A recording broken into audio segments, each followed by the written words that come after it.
Welcome, everyone, to the inaugural Q Connector Podcast Series episode. Thank you for joining us. I hope you enjoyed our countdown. A bit like NASA, just no rockets, more data centers. So hopefully we have as much enjoyment for you, and we value very much your time. As always, you have many options and many podcasts to join. So hopefully we can give you some insights that you take away and adds value to your days and jobs as you go around. My name's Omer Wilson. I'm CMO at Qarbon Technologies. I'm very excited to start what will hopefully be a monthly. We'll probably give a break for August, kick off again in September, podcast series with what we like to say heavyweights from across the industry, including a few of our own people as we have today. So we've got 1 hour, a bit of housekeeping before I go to the speakers to ask them to introduce themselves. Hopefully you're all accustomed now to the amount of calls you do with the systems. But if you can look at the questions and the comments section, you'll be able to add a question anonymously or in your own name. Also, add them if you see questions that are already asked. We can manage those as well. So with that, I'd like to go to Philbert Shih, Managing Director of Structure Research, a great friend of the industry and a really leading light in terms of the reports they produce. Phil, if you can give a few minutes to introduce yourself, and then I'll move to Robert. Hey, Omer, thanks for having me, and congrats on the podcast, and congrats to both of you on the new startup. It's great to be here in a little air-conditioned room while it's boiling hot outside, but that's summer. For those of you who don't know me and our company, my name is Philbert Shih. I'm the Managing Director and Founder of Structure Research. Think of us as a focused boutique research firm that's dedicated to the study of this industry being the wider internet infrastructure ecosystem encompassing data centers, MSPs, private clouds, and public cloud platforms. We're heavily involved in the hyperscale ecosystem, and we are definitely global in perspective and scope. So I am based in Toronto. Our company was founded there about 11 years ago, but we have a research team that spans across North America, the UK, and Asia Pacific. We've been around, as I mentioned, for 11 years. We're syndicated public research publication, and we host as well. We host regional events as well as a summit in October in Toronto. That's October 4th to 5th. If you weren't aware of that event. But yeah, that's a little bit about us. I've been working with the likes of Omer for many years, and data center operators. I've come across Robert, here and there, but unfortunately not directly till now, which is always sometimes odd in an industry where everyone seems to know each other. You still bump into people that you maybe only met virtually or just, in passing, but probably have, 200 or 300 common LinkedIn contacts. So, yeah. So anyway, I'll pass it back to you, Omer. Thanks, Phil. Great to have you here with us. Robert, over to you to give a bit of an intro to the listeners on yourself and what you're doing. Well, sure. Thank you, Omer. So for those of you that don't know me, my name is Robert Davidson. So I really come out of the network side of the business. So I spent a near 20 years running and operating international and global networks for various companies, mostly US based. I then sort of transitioned into the data center field for the last 4 or 5 years of my career working there at Digital Realty, where I met Omer. Now, when I take a look at sort of the problem set and what we're going to be talking about later in this podcast, I'm really coming at it from a consumer standpoint, specifically how to remove friction from the interactions that we have on a daily basis between consumers of data center infrastructure and the providers of that data center infrastructure itself. So I do have it sort of with a network, role hat on, so for high usage, high transaction type of volume environments. But most of the general themes that we're going to talk about here, transfer to a number of different areas. Really, anyone who has consistent interactions with sort of the infrastructure footprint that they have. So in a nutshell, what I'm going to be talking about are ways that we can jointly come together to remove friction from a common point that we both want to see happen on a more seamless and more lubricated fashion. Thank you, Omer. For this call, we're going to focus on a few different areas, but really starting, I think, with you, Robert, would be great around interoperability and APIs. Really just set the scene for us before we go on to a bit of the industry situation, industry settings. So Robert, can we start with you and just set the scene on where we are in that regard to data centers and sort of the data flows between customers, end users, and operators? Well, sure. And thank you, Omer. When I look at the overall industry or the market as a whole, what I tend to see is a data center field that is really operating like a real estate environment. And the consumers are left with a number of different ways to interact with all of the different vendors that they have. To give you a specific example of that, when I was at CenturyLink, I ran the international operations for CenturyLink. I had 40 different data center operators that I was consistently working with on a near daily basis. What that meant, or what that translated into specifically, is I had 40 different web portals, 40 different APIs, 40 different business processes that I and my team were then interacting with. There was no commonality across them. We ended up with a team of people dedicated to just really the interactions with the data center footprint, specifically paying bills, working trouble tickets, ordering cross connects, new racks, getting user access to sites. If you think about it, it was a set of 40 different bespoke interfaces, bespoke processes that really allowed me to run my business, touching these data centers and operating my network footprint. So if you take a step back and then think about it more holistically, it's the only part of sort of the operational and IT stack out there that really doesn't have any level of automation or orchestration. If you were to think of network tools, cloud tools, let's say, voice, security tools, there are a number of different orchestration platforms that let you go multi-platform, multi-protocol, multi-environment, even multi-region, and control it all seamlessly with one main interface. That doesn't really exist yet for data center infrastructure. Yes, we have a number of APIs that some of the major operators have put together, but they're all bespoke, they're all different, they're all separate. There's nothing that's considered really a standard interface. Not to say that any of the portals or API stacks out there aren't good or even great in their operation. They're all just specifically different, creating a level of operational fatigue for the people who are consuming across multiple different operating vendors. So that sort of cuts to where we are in the industry today and where I think we need to be. So really for the data center infrastructure side, so for data centers to look much more like the networking and the cloud environments we're used to today, there needs to be an orchestration platform, a way for an individual who consumes multiple data center operator environments across multiple regions and allows them to see that whole footprint, allows them to gather together that information and then feed it into a way to cut across those environments and specifically plug it into their systems.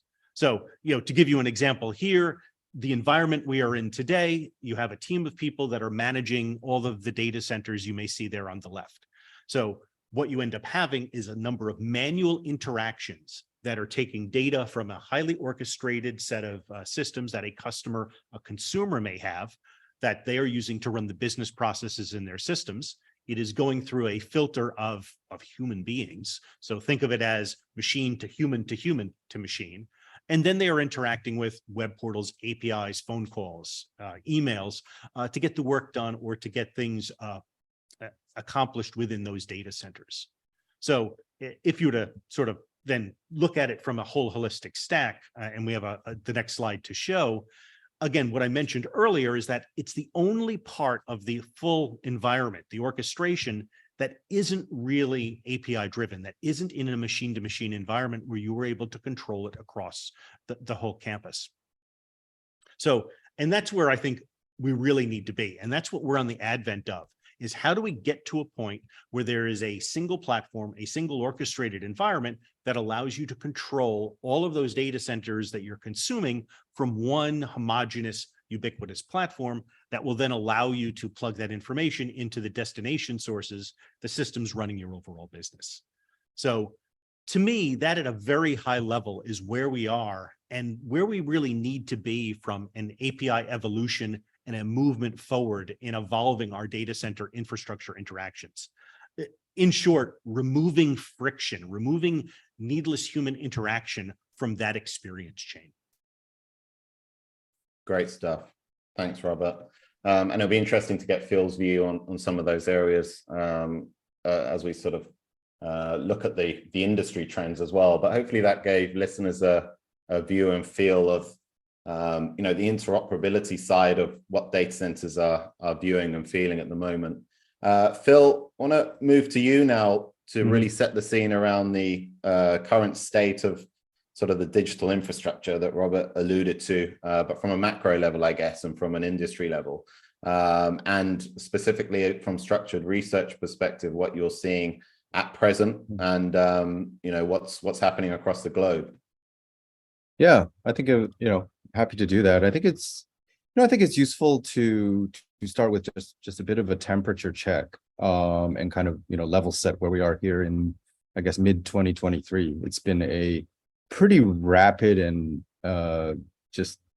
rapidly evolving landscape since early to mid 2022, when we started to come out, however you define that, come out of the kind of pandemic environment. And our thesis that we have presented in the past has always been that if you look historically at the industry, there have been, I would argue that there have been three major disruptive events, and in the wake of those three major disruptive events, you have actually seen this sector grow, and in some cases it grow quite aggressively. So what are those three disruptive events? One, being the dot-com bubble back in, some of you may be a bit young to remember that, but of course that's on the call, probably not. We do recall back in 2001, and in the wake of that kind of gave rise to a lot of the existing data center, the data center assets in that kind of first generation, first wave. And that sparked a period of growth through to, what are the other dates of markers? 2006, launch of AWS, and then 2008-9, the financial crisis. Financial crisis was another major disruptive event that was another critical turning point in the industry, in that it kind of almost launched and kind of gave rise to public cloud. At a minimum, it opened the eyes of enterprise decision makers to the value proposition of maybe not necessarily cloud, but outsourced infrastructure, translating some of the CapEx to OpEx, questions that they were trying to answer and challenges they were facing in the midst of that kind of environment when budgets were tight, world was ready to fall apart, the financial system was going to collapse. Didn't quite get there, thankfully. And then what you saw coming out of that period was, a accelerated period of growth for all infrastructure services, data center, private clouds. And of course, public cloud became curiosity, and then kind of went through that hype cycle phase, and then it became, frankly, something real. And as you moved, through the public cloud growth, that sparked another significant wave of data center growth, obviously on what we were calling wholesale colocation, but now what we're calling hyperscale colocation. And so, that, I don't want to provide kind of firm timelines, but, let's say between, the previous decade, the middle through the latter part of that, sparked a significant wave of growth. And you can see some of these numbers that Omer just pulled up.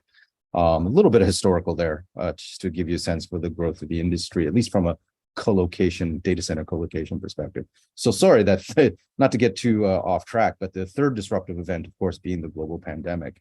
And many of you on this call who are involved in the industry were actually quite busy during that time. I think the sector, in 2020 did not really skip a beat. In fact, it spiked in terms of growth, and then kind of with everything that shifted online, the industry, despite the challenges of operating and operating data centers in a pandemic environment, the sector continued to grow. The internet did its job, it scaled, it performed, and the growth in the industry continued to push through. Now, you kind of bring that to where we are today.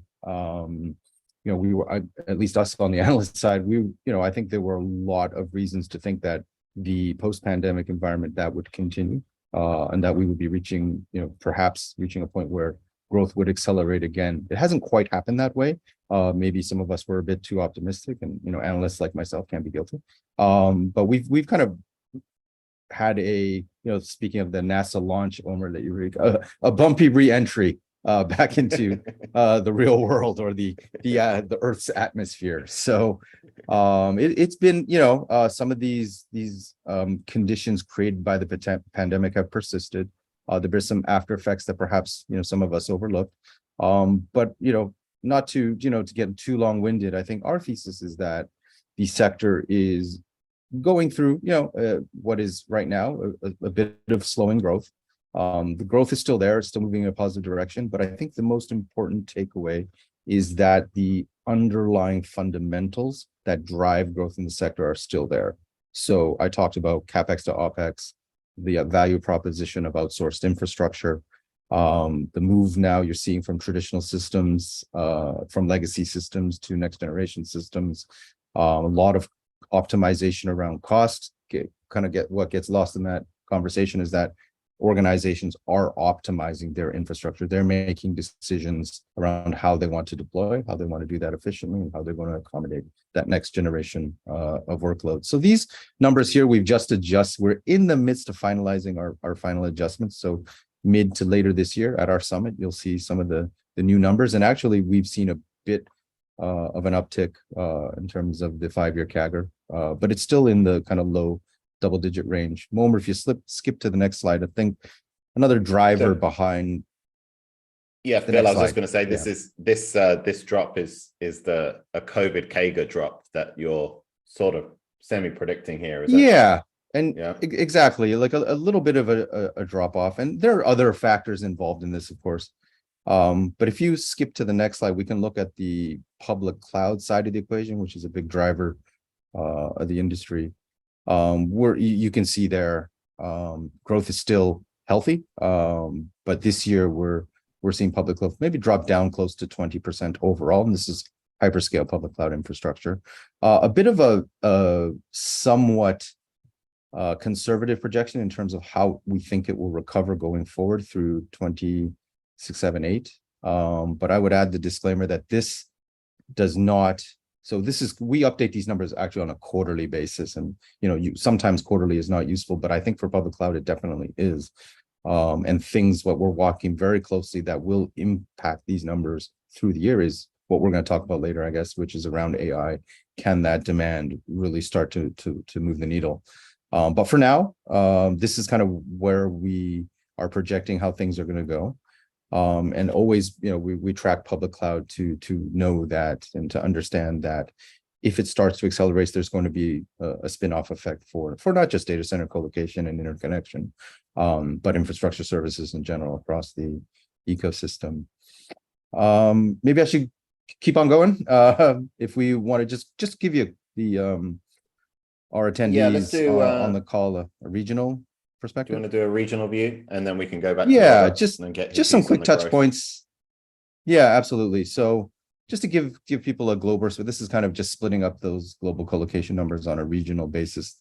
Takeaways are that there are parts of the world that are just scratching the surface. We feel that we've maybe not spent as much time in, but are spending more time in and trying to understand how that growth is coming. Obviously, certain parts of Middle East, Africa, in EMEA, are very interesting, and we've started to do work in South America, Latin America, which is just starting, kind of like it's almost like Southeast Asia 3-4 years ago.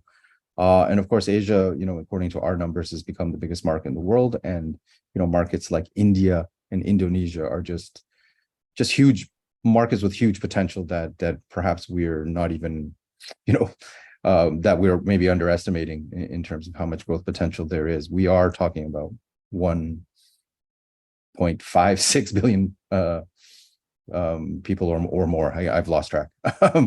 But that just gives you a sense. If you flip to the next slide, that gives you kind of a picture on a build, I think on a megawatt basis.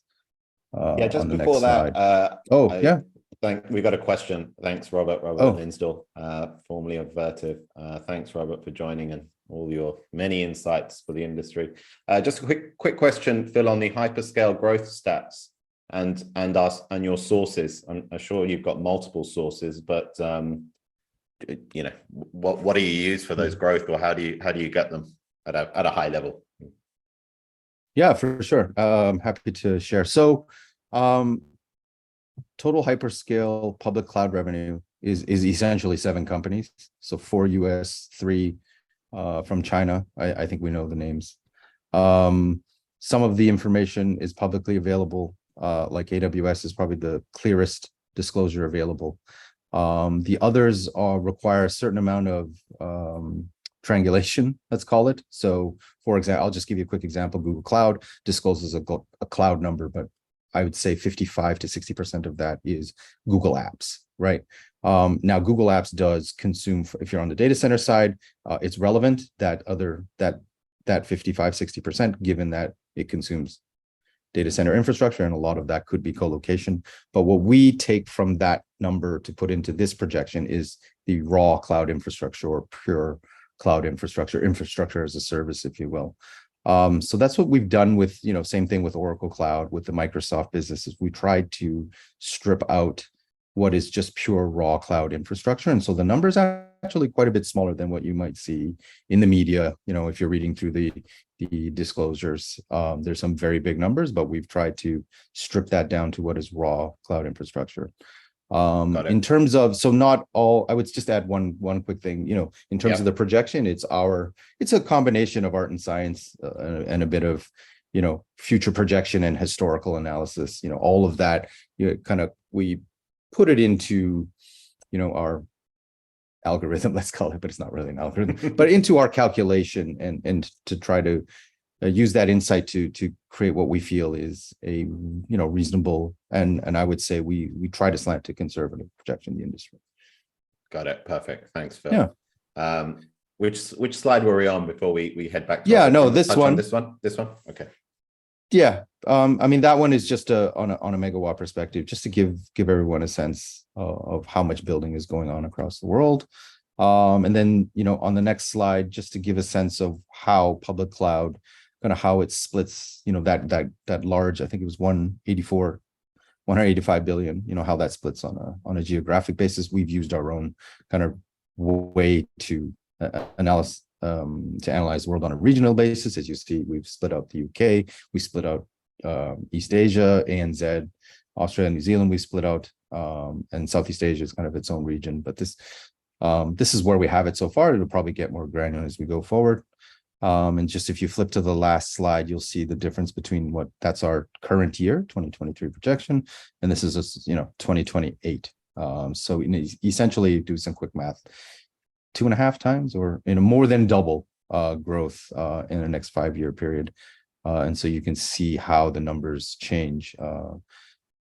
That's good. Yeah. So if you see that, you see Southeast Asia 1660, and India from single digits to 26.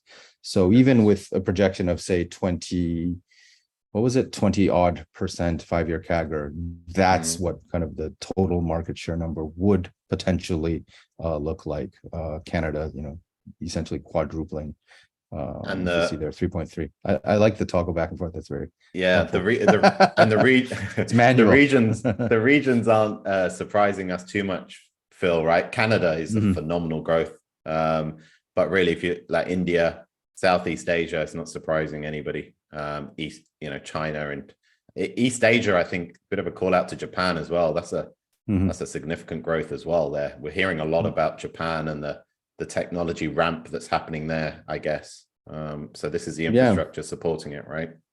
Exactly. I think Japan's just another one of those really interesting cases where it's obviously a fully developed, one of the largest economies in the world, but has actually been a relative late adopter to cloud infrastructure. So you're seeing kind of that first, I like to call it first hyperscale expansion wave, being prolonged and just robust. And so, you see that around the world, and then you see places like South America that, haven't really done too much yet, but absolutely will. And it's just a matter of, when that ball gets rolling, and we certainly are seeing signs that it has. Great And if I stuff. can jump in, Philbert, and just ask, how much of that growth in the hyperscale space are we seeing moving away from core and more into edge applications? Do you have a breakdown of the percentages? I'd just like to get an understanding there. Admittedly, it does play into what I'll be talking about in a few minutes, but. No, I mean, no, it's a fair question. It's a question we get from our client base. I mean, I think I'm not going to blow you away with my answer, but I think that, in general, internet, the infrastructure out there currently is very centralized. So it's core. How much of it is edge, I think so first of all, we haven't been able to break it down because we don't feel it's hit critical mass yet. And that's due to our relatively narrow definition. It does depend on how you define it. If you were to say, outside of just the major core markets, for example, let's take the US as a good example of, a lot of second tier markets. A lot of them are being kind of positioned as edge markets. Is that edge infrastructure? There's no good or bad, right or wrong. It's just the way you look at it. In terms of at structural research, we're not looking at that as edge infrastructure. We're more kind of interested in kind of very targeted and smaller increments, and how that kind of starts to add up to, a meaningful market size. And so, yeah, so I would say that this encompasses core edge. There is some edge in there. I don't think it's hit critical mass that we would call it out. But I would say that project is something that would, we'd start to do that as the market develops, and as at least if I could use history or our experience as an organization as an example, it usually comes up faster than we think. We're like, yeah, we can push that out 5 years. 2 years from now, we're like, oh no. We feel that the market's big enough, or we feel that we have the data points, and of course some kind of methodology to underpin it. So yeah, it's tricky because it's such a, like I said, it's such a definitional exercise, and nobody's going to really agree. I think hyperscale is something far easier to agree on. Edge is just so, it's going to be hard for all of us in the industry to agree on how to define it. But I mean, I'd leave you with the thought that it's real. I mean, it's happening. It's already happened. Workloads are decentralizing. People are building in a more distributed fashion. And that's startups, large organizations, content, enterprise. So yeah, hope that was a bit of a segue to Omer's next topic. Yes. Yeah, no, I just at the 30-minute mark, and thanks again to Robert from the attendee list. Please click on the question section as you hear stuff whenever you want. We'll answer them live or cover them at the end. Before we move to that, I just wanted to circle back to you, Robert, and if you wanted to say anything to the growth numbers Phil showed us, both from a colo and hyperscale perspective, and to your sort of introductory point around interoperability, the data that's flowing through data centers, and any restrictions to growth or anything you want to touch on around that area before we move to our unsurprising topic for everybody, an artificial future, let's call it. But Robert, anything you want to touch on that sort of restrictors to growth as you see them, given your industry experience and what you see happening? Well, yeah, and that's really what prompted my question there, is because similarly to what we saw sort of in the network space, as things started to distribute more, extra operational challenges started to ensue. So what I believe is happening, and what we're starting to see just now, is as things are decentralizing from core hyperscale, core data center colocation infrastructure into many more smaller implementations, what you're seeing is the introduction of even more vendors, even more operational processes, even more need to collect and sort of homogenize data. A good example I like to use is that when you have only 2 or 3 major sites that you're dealing with, you can usually throw money and fix at it and fix a problem. So it's easy to deal with 3 big instances and 3 big installations. When you may be dealing with the same amount of data and infrastructure across 30, that is a very different type of problem. So that's really playing into where I think the level of orchestration needs to be there, so that people can rely on a set of tool sets to really make those 30 installations look and feel as if they were 3 larger installations, with the collection and the dissemination of data in a way that they can actually consume it. It's a simple matter of, are you able to consume 3 streams of data or 30? Of course, you're always going to find the 3 to be easier than the 30. So let's see if we can make those 30 look like 3. I also think we're going to start to see more and more situations where people are interacting with new vendors that they haven't dealt with before. And some of those vendors in what was mentioned tier 2 or tier 3 cities may not have the same level of capability when it comes to sort of their infrastructure and architectures that are in place. So now there's a gap. What you're used to getting from a major player in a major city, let's say downtown Jakarta, may not be there in the player that you're working with in a 2nd or 3rd tier city. So how do we help close the gap so you're still getting the same operational experience? Because we don't want there to be a lowering in the level of availability or operational efficiencies that you're seeing. We want it to remain the same, even though we're complying to the changing needs, the distributed needs of a sort of an ever-changing set of use cases. Got it. Makes a lot of sense, and I think it's going to increase in importance as we touch the next topic as well. So, Phil, I'm going to start with you on this one, and I guess the question is this: artificial intelligence is everywhere. Pretty much anybody that touches the industry, especially if you look at the likes of NVIDIA and their company valuation and stock price, but not just them. I think it sort of ripples throughout the ecosystem and our ecosystem. And for many years, presenting on data centers, I repeated the ethos that data centers were critical to everything we did. I guess it's safe to say with artificial intelligence, they're going to become absolutely part of the fabric of life. Let's call it that way, because if you want to, touch and feel artificial intelligence, you might as well visit a data center, and there's probably going to be a few key ones where AI is going to live and breathe, so to speak. But my question to you, Phil, I guess is a little bit, if we can cut through the hype, and that's what we're trying to do on this podcast series. What are you seeing on the ground? So we saw the COVID spike.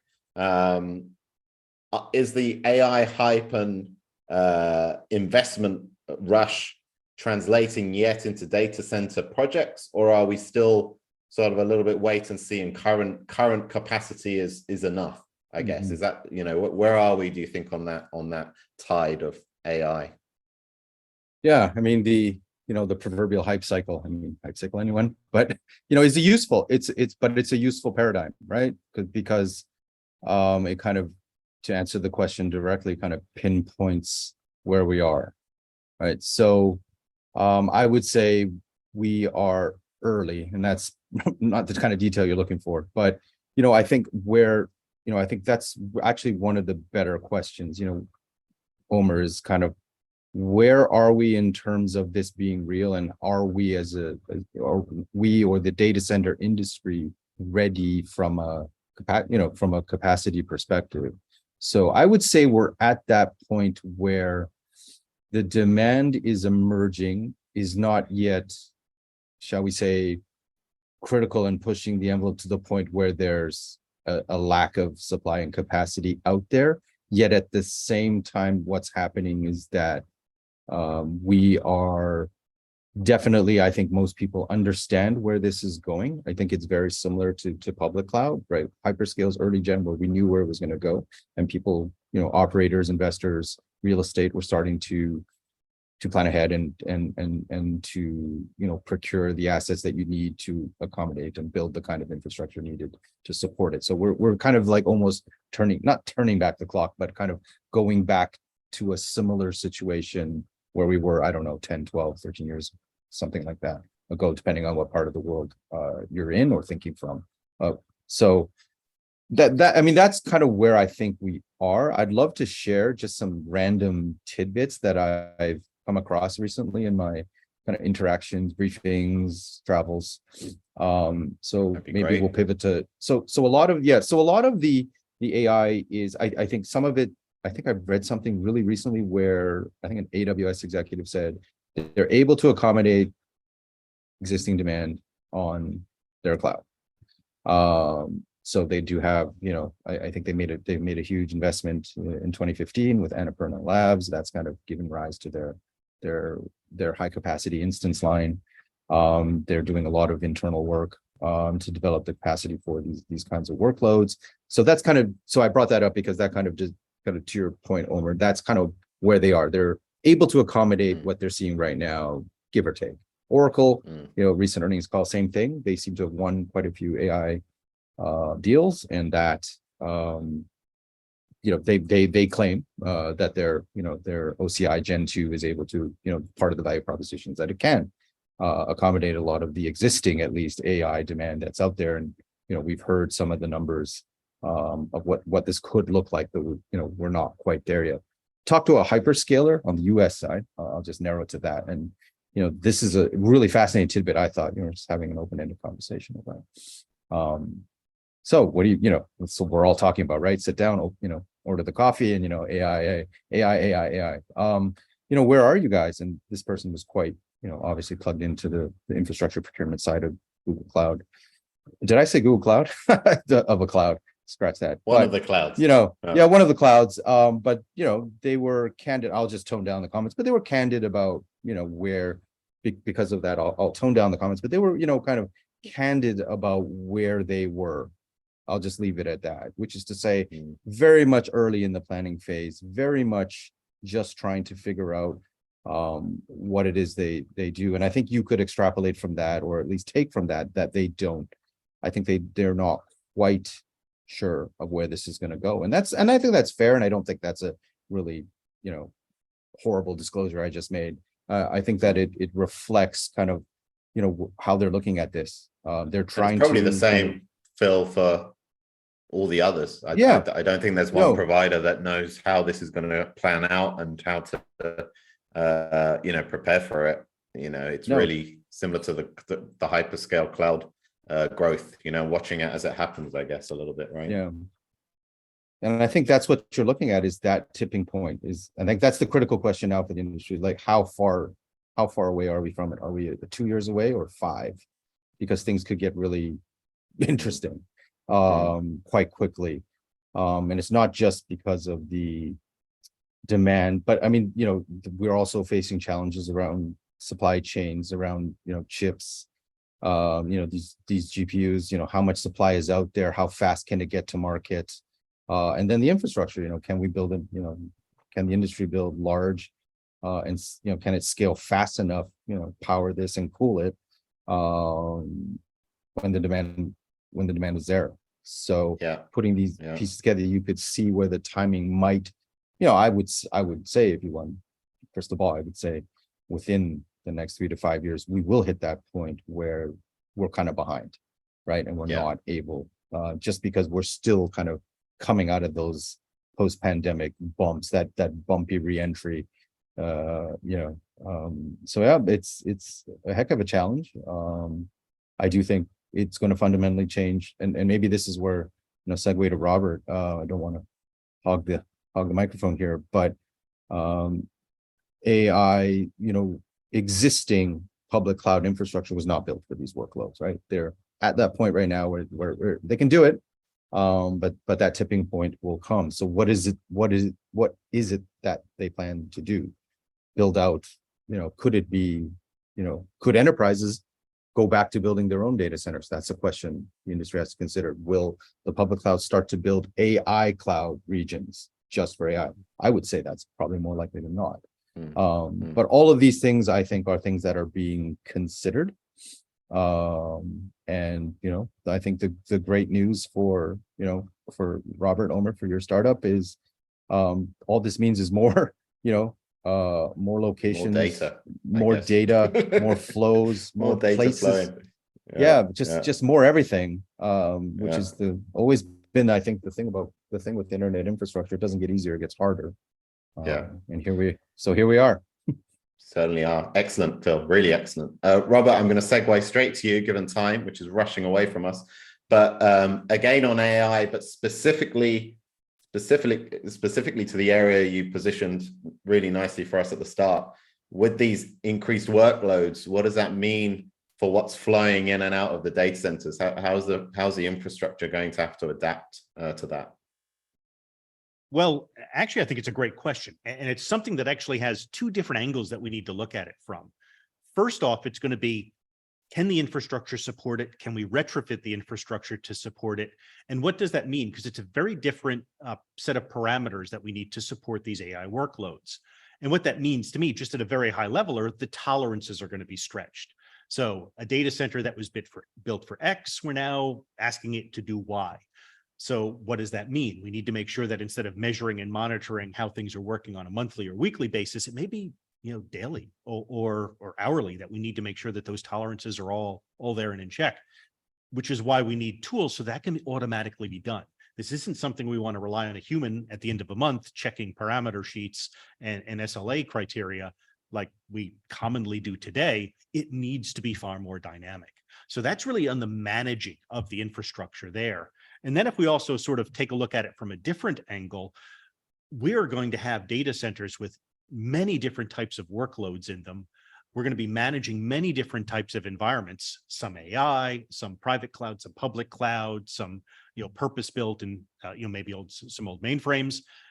That's going to create a lot of different data streams about these environments. What about the tools that are going to help us, the AI tools that are going to help us manage these environments? Let's look at it from a different angle. If you have an AI tool, let's say it's the best in the world, you've designed it, it's perfect for managing some environments in data centers, it's only as good as the data you could feed it. Feeding it 40 different streams in 40 different languages that now need to be parsed is far less efficient than having a single homogeneous stream where all of that contextual information has already been taken into account. And now the big brain of the AI can make decisions for you.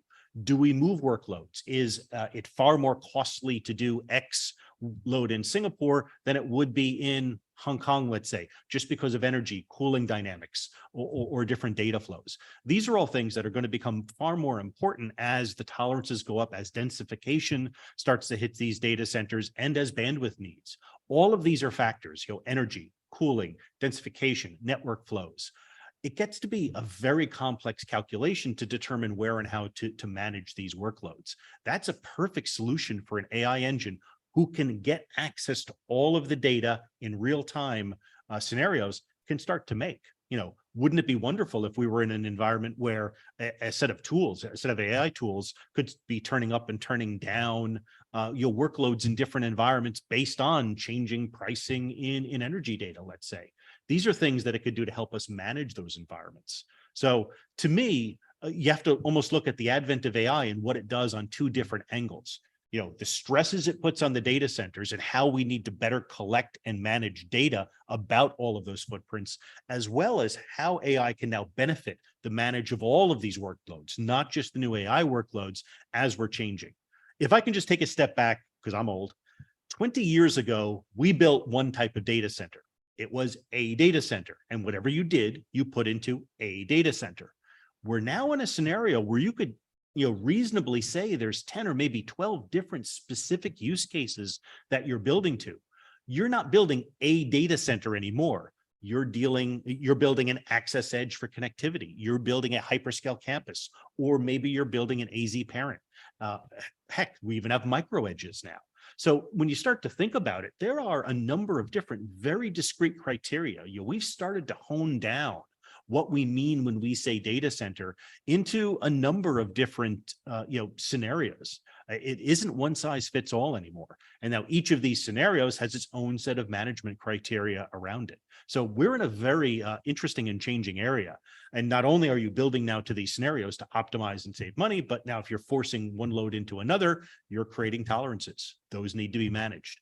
That's where I think the set of tools that the market really demands right now is going to help us access that information, homogenize that information, and make real-time decisions about what we want to do in the footprint we have, in the assets we have, or in some cases may not have. Yep. Excellent, Robert. I'm going to segue. I think your point on different types of data centers is hugely valid, and I think it's going to resonate with a lot of the industry guests we have today. From different parts of the ecosystem I see online. So I'm going to segue straight into Q&A to make sure we let people finish on time and probably jump to multiple other calls that they have in their diaries. So I've got one for you, Robert, in a moment. But just before that, I think, Phil, we sort of touched on it earlier, but maybe you want to expand because it's a very valid question, and it's coming anonymously. So what impact will AI workloads have on the colo market? So different latency, SLA, power, and space requirements compared to traditional workloads. I don't know, from a colo perspective, what your gut feel is from your years of looking at the industry. Yeah, I mean, I think it's a great question, and I'd say, as always, it depends on what part of the colocation industry we're talking about. But yes, I think Robert made it pretty clear. I mean, 20 years ago, we built a data center, and most workloads would fit in it. That reality, that's no longer reality, especially with kind of the with the next generation of workloads that are coming. So by extension, as a question around where the industry is headed, we've already started to see in North America, in Western Europe, let's call them not new operators, but operators positioned or brought to market, invested in and backed with the idea that they will focus on HPC or these, more intense requirements that a traditional colocation facility would not be able to accommodate. You simply can't kind of re-engineer, redesign, tweak, band-aid, fix these or just kind of transition these older data centers to accommodate what's coming. You have to build with that in mind, build with what is coming, and you're building more for the future than trying to retrofit from what's behind. So are those older data centers going to evaporate? I think it's another kind of, and that's not maybe part of the question, but I think is an important ramification is to understand that, more traditional or legacy workloads still exist. They will still be out there. They are stubbornly, they are quite stubbornly persistent. The joke is always that there's still mainframe workloads out there, and there's still companies that host that kind of stuff in kind of a more traditional data center colocation business model. So that, just to give you a sense that that's kind of where we're headed. This is more new demand. It's not kind of transitional demand, like lift and shift, migrate from on-premise to, insourcing to outsourcing. It's not necessarily, I think it's much more new demand, net new, and, new businesses are going to have to be formed. And that's kind of where I think the industry will head as a result. Excellent. No, it makes huge sense. Robert, feel free to you sort of mentioned and spoke to that earlier to this question around different AI workloads, but maybe tie it to another question which came through anonymously as well, which was around the interoperability you positioned around issues of, let's say, end users accessing their data and working with data within data centers. Is there a direct impact on them, maybe from the end user perspective, but also the operator perspective, from an ROI financial perspective? And then if you want, you can segue that a little bit to how the industry is going to have to change as well. Well, I guess I should take a step back. About a lot of data is already being provided to people. It's just hard to consume. So if you take a look around the market, especially the major players that are out there, they're producing and making available in web portals and API stacks a ton of data about the environments that customers, end users are already using. Very little of it is being consumed today. It's your classic case of, the old joke that if you're in a room full of people, everyone is singing the same song, but in 40 languages, it's noise. It's only when they're all singing the same song in the same language that it's a choir. So what we're trying to create is an environment where you're dealing with a choir and you can get access to the information, even though it's there, you just can't hear it. So what we see is an environment, at least over the next 2 years, is we're just going to see sort of almost a mini renaissance in just being able to see what's been in front of you all along. You just haven't had a way to plug it in to the tools that are running your business. So for me, that's step one. Once we get just the data that's already available out there, then we can sort of take the next step and say, what else can we do? How can now we work with the data center operators and tie them into what the customers are requiring to run their businesses to, honestly, better, more efficient? We tend to be in a mode right now where we're reactive.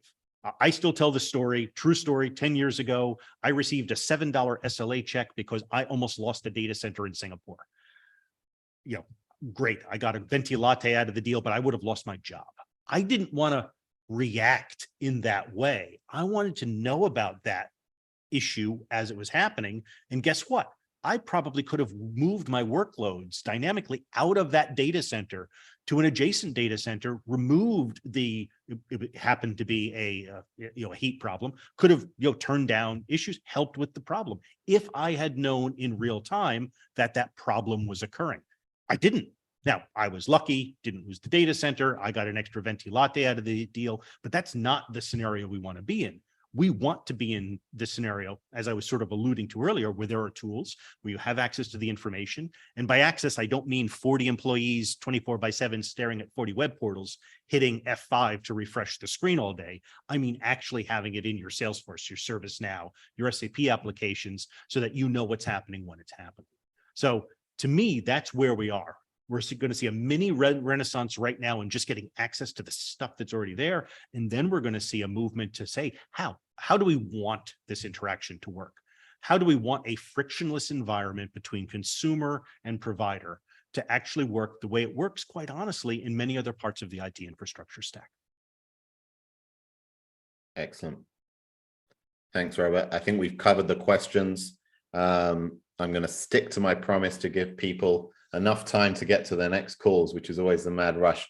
So, gentlemen, you've got 1 minute each before I go into wrap to give your final thoughts. Phil, as our guest, thank you again for making the time. I know you're sort of mid-travel, mid-summer, mid-work in a hot place trying to work. So thanks for taking the time. But some thoughts to share with everyone as we close. Yeah, maybe just one, and in thinking, just following this conversation and being a part of it, I remember, let's say 2018, there was quite a well-known investor in Silicon Valley who was extremely bearish and not very optimistic about the public data center REITs, which there were quite a few at the time. And his thesis, I'm just going to narrow it down. His thesis was that technology innovation would eventually, he was obviously trying to be a bit dramatic, would eventually make the data center, shrink. The technology would evolve to the point where you could shrink the data center to like a recreational vehicle and plug it in at the recreational vehicle park. I think AI kind of is just the latest example that kind of blows that argument out of the water. I mean, what are you going to do? How are you going to? The recreational park, there's no cooling infrastructure. Like, he may have left out that variable in his calculation. But anyway, I mean, if you are interested in what I wrote about that, to those of you on the call, I'm happy to share. I wrote a long, 1,500 word attack on, not attack, but just kind of rebuttal on that thesis. Share your thoughts. Yeah, but I think it's useful to revisit, and I think is just given the context of where the industry is in terms of this conversation around AI. So just to put things in perspective, and I think it's also good not to to help understand where we're going and why many of us are optimistic about the industry's future. Yeah.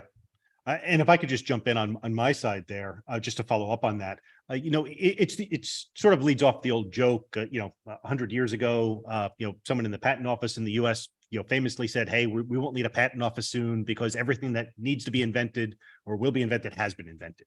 And that was, turn of the century, 1910 or so. So we don't know what we don't know. And we're constantly being surprised. A year ago, who would have said that AI was going to dramatically change our thought processes and what we're thinking about in this way this soon? But here it is. So, we're starting to see different types of data centers, different locations for data centers, different applications for data centers. Even the definition of what we call a data center has been stretched, almost to the breaking point. We're starting to see cell towers have small, 250 kilowatt data centers on them, multi-use data centers on them now. So all of this is creating an environment where we need to start treating these pieces of technology as part of our IT stack. and we need to be controlling them in the same way that we're controlling every other aspect. We would never go into an environment where we're saying we're going to manually control our public cloud or our network environment with phone calls, faxes, and emails. That's how we're going to manage those environments. You'd be laughed out of the boardroom. But that's how we're doing it with our physical data center infrastructure, which is a multi-billion-dollar industry. How many multi-billion-dollar industries interact with their customers in a way that is so disparate from how the rest of the sort of adjacencies tend to work? It's insane. This is where we will see the sort of that mini renaissance occur, and we'll start to see those interactions happen in a way that are consistent with how customers, consumers want to be treated. And quite honestly, it's not too far to say that, this isn't difficult. It's just a matter of being very judicious about how we apply it, how we start to bring it together, and how we start creating some standards of interoperability between the two sides. So excellent. It isn't rocket science, and it's really we're gonna see some big changes in this space in the next 2 years. Well, there you go. Rocket science. We started with a NASA countdown. We ended with rocket science. There's my loop. I'm going to try and finish now in a minute. Thank you, Robert. Phil, thank you as always. Structure research. Everyone's from the industry, pretty much, from really interesting parts of it. But if you don't know structure research, you need to. From our side, Qarbon Technologies, obviously, startup looking at the orchestration layer across the ecosystem. Find us online, qarbontech.io. And also we've got a few white papers coming out. First one in September, but given all of you have made the effort, registered for our launch, kindly attended and stuck with us, I see for so long till the end, we're going to make sure you get a copy before it goes out into the industry. And Phil, we may well share because I'm also very interested in reading it, your sort of rebuttal document or blog. So if you share that with me, I'll make sure everybody also gets that and has a read. So stay with us every month from September, every other month, sometimes the Connector podcast. We're going to have various guests, which should be very, very interesting. So thanks for joining and have a great day ahead. Thanks, everyone. All right. Thank you, everyone.